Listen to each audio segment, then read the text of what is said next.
Ini adalah Ma'mun Hudaibi. Nama penuh beliau Muhammad Ma'mun Al-Hudaibi, lahir pada 28 Mei 1921 di Mesir dan menyandang amanah sebagai Mursyidul Am Ikhwanul Muslimin yang ke-6 pada 27 November 2002 dengan menggantikan Ustaz Mustafa Masyhur. Beliau adalah anak kepada Mursyidul Am Ikhwanul Muslimin yang kedua iaitu Hasan Al-Hudaibi. Ibundanya pula seorang pejuang wanita yang sangat sabar dan teguh dan sanggup mengorbankan segala yang dimiliki untuk Islam. Ustaz Ma'mun Hudaibi berkelulusan dari Fakulti Hukum di Universiti Malik Fuad. Beliau bekerja sebagai hakim dan telah menjadi ketua Mahkamah Kasasi di Kairo, Mesir. Pada zaman pemerintahan Abdul Nasir 1965, beliau telah dipenjarakan dan dibebaskan pada tahun 1971 oleh Anwar Sadat. Tentang akhlak Ma'mun Hudaibi. Diceritakan oleh sahabat dan kenalan-kenalan Ma'mun Al-Hudaibi, beliau sangat menggemari beribadah secara sembunyi-sembunyi. Suatu hari, kami mengikuti pertemuan yang panjang dan melelahkan sedang cuaca yang sangat panas. Pertemuan itu dipimpin langsung oleh Ustaz Ma'mun Al-Hudaibi. Ketika maghrib tiba, beliau menghentikan pertemuan untuk solat maghrib. Kemudian seseorang melihat beliau di sudut ruangan sambil makan sesuatu. Beliau terlihat agak tergesa-gesa menikmati makanan. Kemudian segera menyusul untuk mengikuti solat jemaah. Sehingga kan perilakunya tidak banyak terlihat oleh orang lain. Pada hari itu, hampir tidak ada orang yang berpuasa selain beliau. Inilah ibadah yang dilakukan secara sembunyi-sembunyi. Dengan ibadah inilah seorang hamba memohon pertolongan dan taufik daripada Allah. Ma'mun Hudaibi adalah seorang yang sangat berpegang kepada amanah. Pernah sekali itu, ada saudara menantu perempuannya berharap agar saudara perempuannya itu dapat berbakti kepada isteri Ma'mun Hudaibi yang sedang sakit. Namun, yang memeranjatkan, Ma'mun Hudaibi sendiri membalas dengan kata-kata, "Aku lebih berhak menjadi pelayannya," yakni isteri beliau sendiri. Walaupun beliau sedang menyandang tanggungjawab dan amanah yang sangat besar sebagai pemimpin, beliau tetap tidak lupa dengan tanggungjawab sebagai ketua keluarga.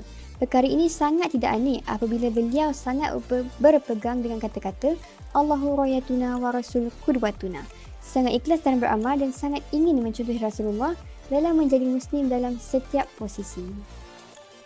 Diceritakan juga dari sahabatnya yang lain iaitu Khalid Muhammad Mukhtar bahawa Ma'mun Hudaibi ni seorang yang selalu tersenyum. Khalid merasakan jiwanya akan dipenuhi dengan kecintaan apabila melihat Ma'mun Hudaibi. Sering berharap agar dapat berbincang dengannya mengenai dakwah kerana sangat berasa intu apabila berbincang dengan beliau. Ma'mun Hudaibi juga pernah meminta bantuan daripada Khalid untuk menyimak hafalan beliau. Walaupun Ma'mun menyandang jawatan yang sangat tinggi dalam jemaah Ikhwanul Muslimin, beliau tetap kelihatan zuhud dalam bergaul dengan anggota jemaahnya. Beliau tidak pernah menyakiti perasaan seseorang walaupun lantang dalam menyampaikan kebenaran. Beliau sangat aktif dalam bermusyawarah, mendengar dengan serius dan akhirnya dapat mengeluarkan keputusan yang terbaik. Ma'mun Hudaibi sering juga memberi taujih kepada dirinya dan juga kepada anggota ikhwan. Beliau mengingatkan, selama mana manusia yang bergelar da'i hidup di muka bumi, bermakna dakwah takkan pernah berhenti. Kerana jihad dan mendukungnya ialah satu kewajipan yang Allah dah janjikan sama ada syahid atau hidup mulia.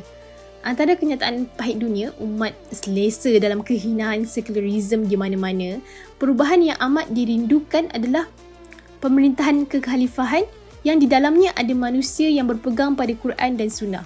Jadi, apa yang perlu dilalui? Semangat dan tekad untuk menegakkan perintah dan berpegang teguh padanya.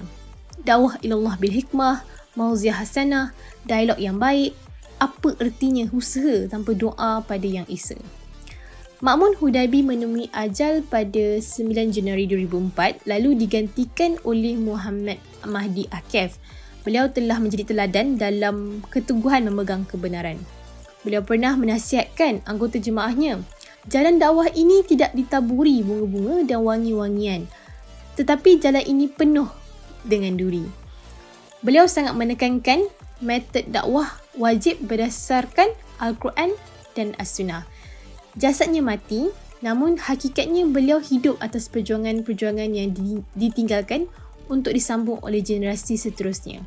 Pada masa hidup beliau, ketika usia 80 tahun, beliau paling awal datang pejabat dan paling akhir keluar dari pejabat. Ma'mun Hudaibi selalu memberi peringatan kepada ikhwan bahawa kitalah frontliners umat. Dakwah kita adalah dakwah penyelamat.